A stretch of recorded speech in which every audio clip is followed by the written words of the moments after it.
कोई बीमारी आने वाली है, व्यक्ति के जीवन में कोई रोग आने वाला है, व्यक्ति के जीवन में अगर कोई कष्ट आने वाला है, व्यक्ति के जीवन में अगर कोई परेशानी आने वाली है, व्यक्ति के जीवन में कोई एक्सीडेंट का योग भी बनने वाला है, तो शास्त्र कहता है वो दिशा दक्षिण से ही बनता है।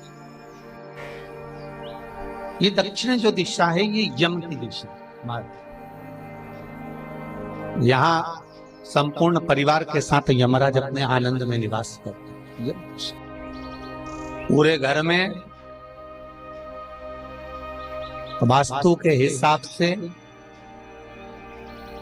केवल एक दीवार ऐसी होती है जहां पर हनुमान जी का चित्र लगाया जाए।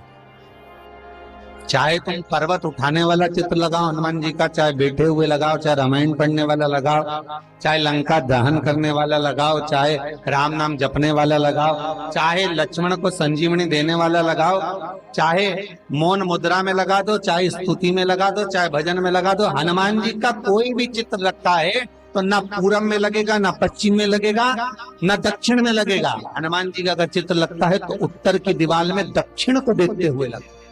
केवल एक ही स्थान।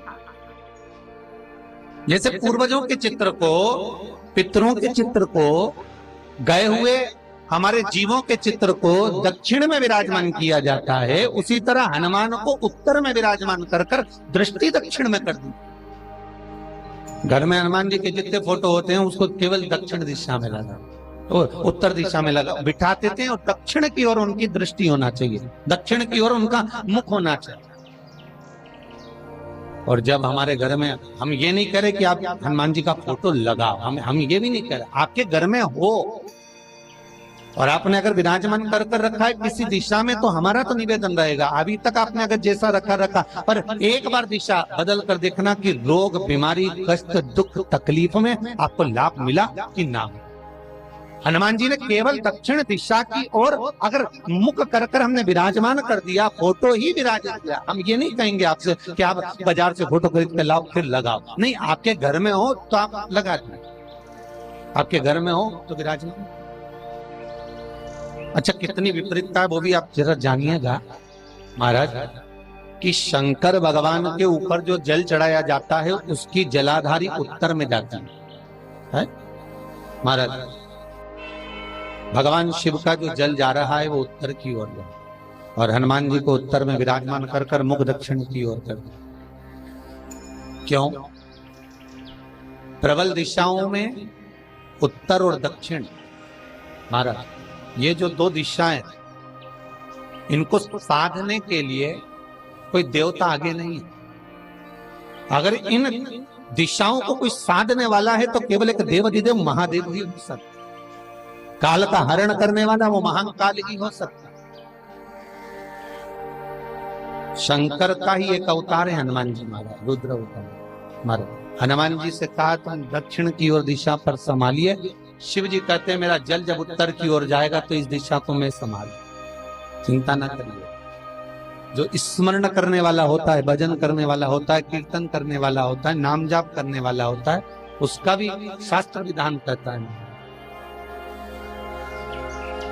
उसका भी व्याख्यान वर्णन करता है कि जैसे एक दिशा के रूप में हनुमान जी महाराज को विराजमान कर कर दक्षिण की दिशा पर हम विजय पर, अर्थात रोग पर, बीमारी पर, कष्ट पर, तकलीफ पर हम विजय प्राप्त कर सकते। ऐसा नहीं कि ऐसा कोई रोग नहीं जिसकी दवा नहीं है।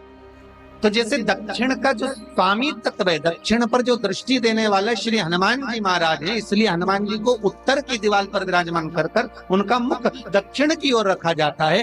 वास्तु शास्त्र के हिसाब से, वास्तु नियमों के हिसाब से सारे फोटो कहीं पर भी लगा सकते हो, पर हनुमान जी का अगर फोटो तुम्हारे घर में है, हनुमान जी अगर तुम्हारे घर में विराजमान है, हनुमान जी का चित्र तुम्हारे घर में विराजमान है, तो उसका मुख दक्षिण का होगा, तो रोग, बीमारी, तकलीफ, कष्ट ये सब दूर हटते।